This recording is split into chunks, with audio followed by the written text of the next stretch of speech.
The first time I ever saw a Cadillac XLR, I was a freshman in college. And you're like, dude, you're still in college. Yes, I know, I'm still in college. So this was like 3 years ago. All right. I was walking from my dorm down to the athletic center for swim practice. And I was walking down, and in the middle, there's a cafeteria, the Port Sky Cafe. So I'm walking down, and there's this like little parking lot there.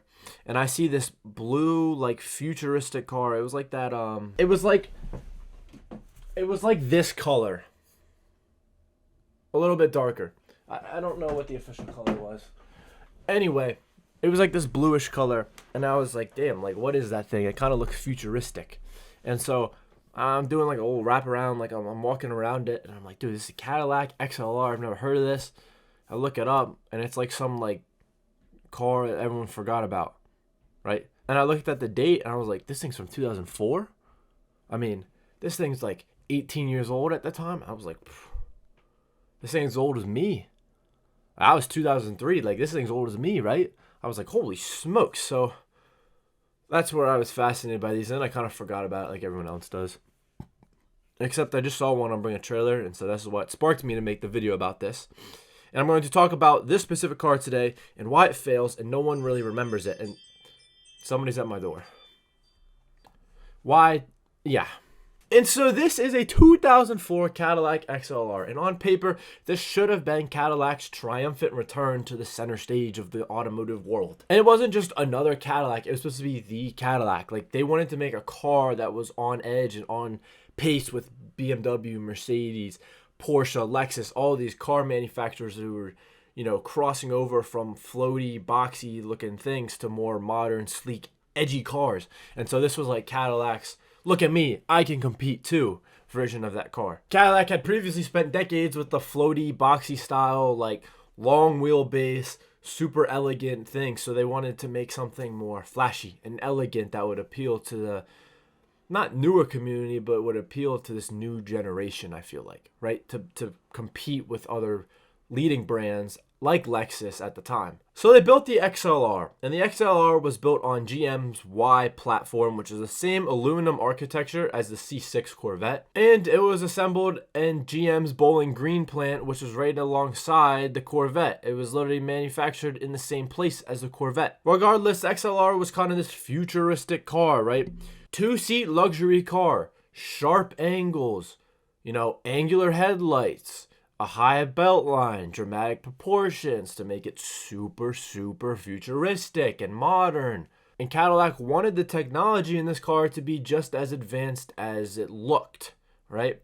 And so this one that was just listed on Bring a Trailer features a power retractable hardtop, adaptive xenon headlights, magnetic ride control, heated and cooled seats, a head-up display, adaptive cruise control, navigation, rear parking sensors, and a Bose sound system. Even today, when I read off that list, it sounds like options on a high-end luxury car. So Cadillac had everything going for this in that end. And look on the inside, there's leather everywhere, there's real wood trim, a push button start, keyless access, and so like you had this exotic Cadillac that was kind of new and everyone was like, what the hell is this? And then on top of that, they were like, let's throw a V8 in it. And they did. Power comes from a 4.6 liter Northstar V8 rated at 320 horsepower and 310 pound-feet of torque, paired with a 5-speed automatic transmission driving the rear wheels. On paper, these numbers were really competitive in the early 2000s, and the XLR wasn't meant to be a hardcore sports car. I mean, it was supposed to be luxury first with that added power bonus. But then what happened? Because it kind of fell off. Why did it fail? I wouldn't say it failed. And my biggest thing, and I talk about this with the California, I talk about this with I had another video about a Ferrari on here. Why did it fail? I don't think it failed. I think it helped shape the identity of the brand. But this one had an identity problem. It obviously was not as sharp or as fast and engaging as a Porsche or a BMW, probably comparable to like the Z4, right? It wasn't even like as luxurious as a Mercedes SL, so you couldn't put it up on that level. And then on top of that, it wasn't as fast as the C5 Corvette. Like it just wasn't there. And once people found out it's like the same wheelbase and chassis as a C5 Corvette, you're going to be spending the same amount of money anyway. Why would you not pick a C5 Corvette over the XLR? Why? Because for the price, this thing was $75,000, and easily with options and everything, it climbed higher. It was more than that. And then the V8 was good, but it was the North Star V8, so it was kind of like people had some bad opinions about that. And then on top of that, buyers were kind of worried about maintaining cost and expenses related to engine problems because it was expensive. And then on top of that, you have to remember where Cadillac was at this time. Cadillac was not making sports cars. They were making these floaty, elegant, luxurious cars, right? You have to remember their audience was completely different. The XLR was too modern and too aggressive for most of the Cadillac buyers at the time. And then it wasn't sporty enough for the younger generation because they were all going towards the C5. And so I say all this, and you're like, what are you talking about? Look at the sales. From 2004 to 2009, Cadillac sold over just 15,000 XLRs. However, I do think that most people appreciate the XLR now for what it is and what it was trying to be. And that's how every one of these cars is. Ferrari California came out. Everyone was like, oh, what is this? I don't want this. And then like 15 years later, everyone's like, wow, that was awesome. What a pivotal moment in Ferrari's history.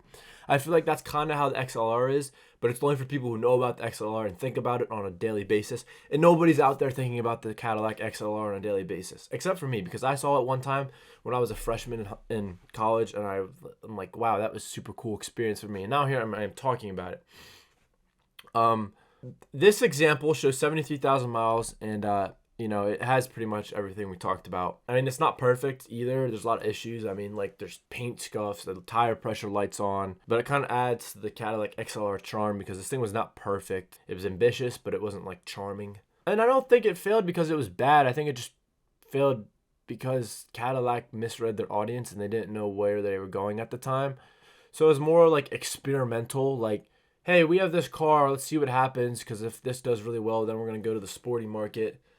If it doesn't, we'll go back to doing what we're doing, right? So that's all I got for the XLR. I figured I'd share my story and talk about it a little bit, and yeah, that's all I got.